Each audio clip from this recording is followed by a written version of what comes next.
Hello everyone, welcome back to my channel Pice Bangla kitchen and beauty. আজ তোমাদের সঙ্গে share করব একটা বিকেলবেলা স্ন্যাক্সের রেসিপি। এই টাইমে দেখবে খুব বাজারে কম দামের 10 টাকা কেজি দরে তোমার বেগুন পাওয়া যায়। তো বেগুন দিয়ে আজকে তৈরি করব একটা স্ন্যাক্স।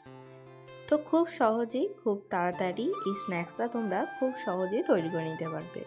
তার জন্য দেখো আমি এখানে 3 টেবিল চামচ মতন বেসন নিয়ে নিয়েছি। যেহেতু বেগুনটা বড় ছিল তাই জন্য এখানে আমি একটু বেশি পরিমাণেই বেসনটা নিয়ে নিয়েছি।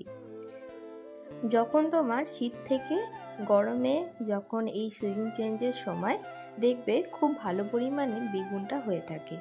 তো তোমরা এই টাইমে এই স্ন্যাক্সটা 12 মাসই করে খেতে পারো। বেগুনের দাম খুব একটা বেশি থাকে না, কিন্তু এই টাইমে যেহেতু একটু বেশি দেখবে কম থাকে, তাই জন্য কিন্তু তোমরা অবশ্যই একবার এই রেসিপিটা ট্রাই করতে পারো। খুব সহজেই কিন্তু এই রেসিপিটা হয়ে যায়। তো তার জন্য বেসনের এখানে দেখো হলুদ, কালো জিরে আর বেশ খানিকটা পরিমাণ মতো নুন নিয়ে নিয়েছি। নুনটাকে খুব ভালোভাবে বেসনের সঙ্গে একসঙ্গে মিশিয়ে নিতে হবে। এটা একটা ঘন ব্যাটার তৈরি করে নেব। অল্প অল্প জল দিয়ে খুব ভালোভাবে ব্যাটারটা তৈরি করে নিতে হবে, তাহলে দেখবে কোটিংটা খুব সুন্দর আসে। এখানে অবশ্যই মাথায় রাখতে হবে একবারে কিন্তু বেসন গোলার সময় জলটা দিয়ে দেবে না। অল্প অল্প আস্তে করে ধীরে তোমরা অবশ্যই কিন্তু জলটা দিয়ে খুব ভালোভাবে বেসনটাকে গুলিয়ে নিতে হবে।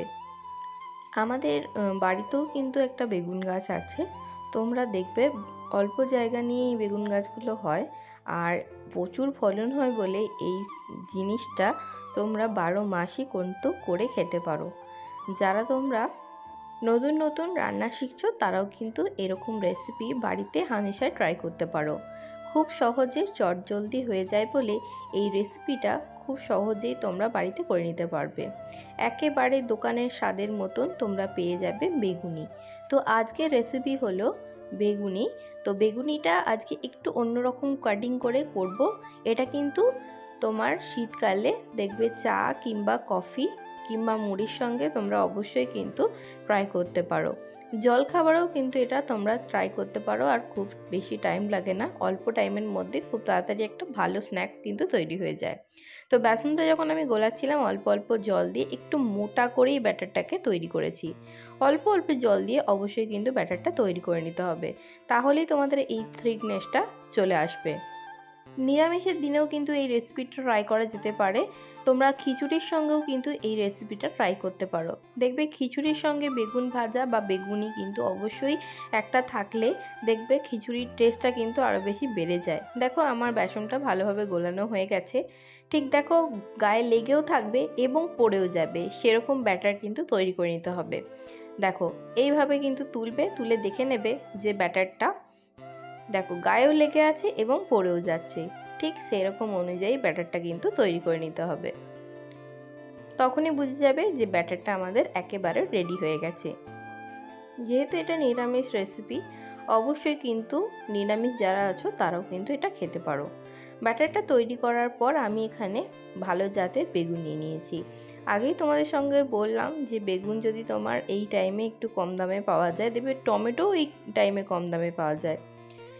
এই রেসিপিটা বেগুনের বদলে তোমরা আলু দিয়েও কিন্তু করতে পারো। দেখো বেগুনের যেটা আছে সেটাকে আমি ভালোভাবে ছুরি দিয়ে গোল গোল করে কেটে নেবো।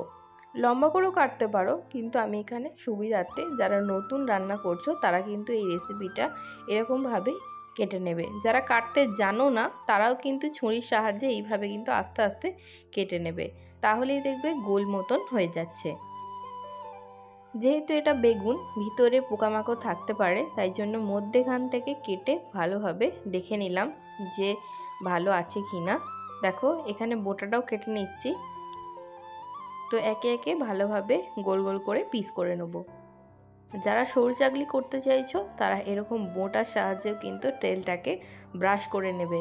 এই জিনিসটা কিন্তু ফেলে দেবে না, ফ্রিজে রেখে দিলে কোনো টাইমেই কিন্তু নষ্ট হয়ে যায় না।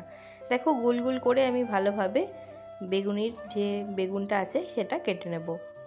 খুব বেশি মোটাও করব না এবং খুব বেশি পাতলাও করব না, ঠিক এরকমভাবে প্রত্যেকটা সাইজ করে ঠিকঠাক করে কেটে নিতে হবে। আর অবশ্যই চেক করে নিতে হবে যে বেগুনের ভেতরে কোনো রকম পোকামাকড় আছে কি না। বেগুন ফুলকপি দেখবে বেশি পরিমাণে কিন্তু এরকম পোকামাকড় থেকে থাকে, তাই জন্য অবশ্যই তোমরা চেষ্টা করবে যে বেগুনটাকে খুব ভালো জাতের নেওয়ার এবং পোকামাকড় বিহীন এই রেসিপিটা করার চেষ্টা করবে, বা এই রেসিপির বেগুনটা কিন্তু নেওয়ার চেষ্টা করবে।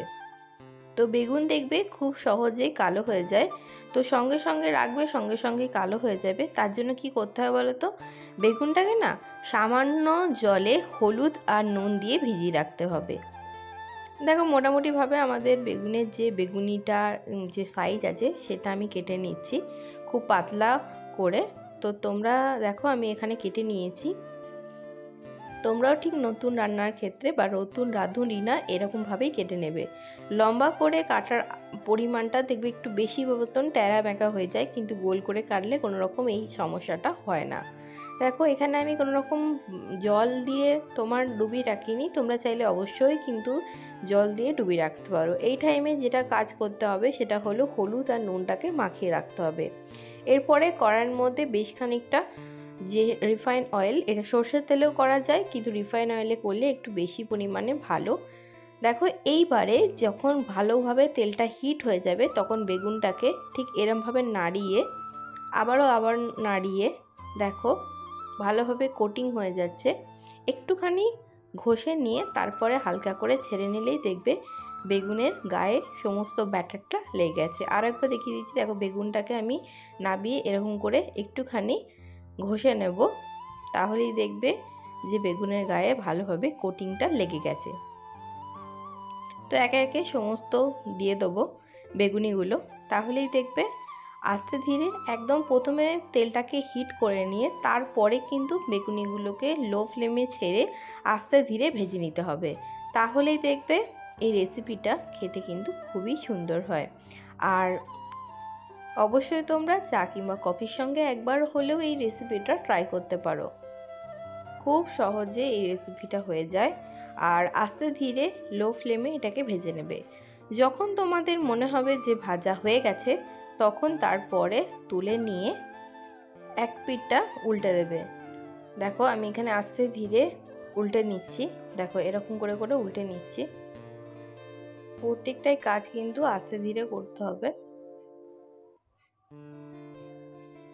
আর অবশ্যই কিন্তু যে গ্যাসের ফ্লেমটা আছে সেটা লোতে রাখতে হবে, তাহলেই দেখবে এই স্ন্যাক্সটা তোমরা খুব সহজেই কিন্তু কোনো রকম তেলে ছিটা ছাড়াই কিন্তু খুব সহজে নতুন রাঁধুনিরা কিন্তু এইভাবেই রান্না শিখে যাবে। মোটামুটিভাবে আমাদের বেগুনিটা হয়ে গেছে, তো আমি উল্টে পাল্টে নিচ্ছি খুব ভালোভাবে। বৃষ্টির দিনে কিংবা শীতকালে তোমরা অবশ্যই তেলে ভাজা যারা খেতে পছন্দ করো তারা কিন্তু এইভাবে খুব সহজেই কিন্তু এই রেসিপিটা করে নিতে পারো বাড়িতেই, খুব কম ঝামেলা ছাড়াই এবং কম টাইমের মধ্যে। যারা স্ন্যাক্স খেতে চাইছো অবশ্যই কিন্তু এই রেসিপিটা তাদের জন্য অবশ্যই করে একবার হলেও ট্রাইটা করতে পারো। আর খেতে দুর্দান্ত হয়। বেগুনের বদলে কিন্তু আলু দিয়েও করা যায়, আগেই তোমাদের সঙ্গে বললাম। একেবারে বেগুনিটা ভাজা হয়ে গেছে, এরপরে হাই ফ্লেমে দেখো এরকম করে একে একে বেগুনিগুলো তুলে নিতে হবে। আর একটুখানি ব্যাটার বেঁচেছিল তার জন্য আমি ধনেপাতা দিয়ে রেসিপিটা করে নিয়েছি একইভাবে সামান্য নুন দিয়ে। তোমরা দেখো কতটা সুন্দর হয়েছে আর কতটা ক্রিস্পি হয়েছে। অবশ্যই কিন্তু এই রেসিপিটা একবার হলেও ট্রাই করো, খেতে কিন্তু খুবই সুন্দর হয়েছিল।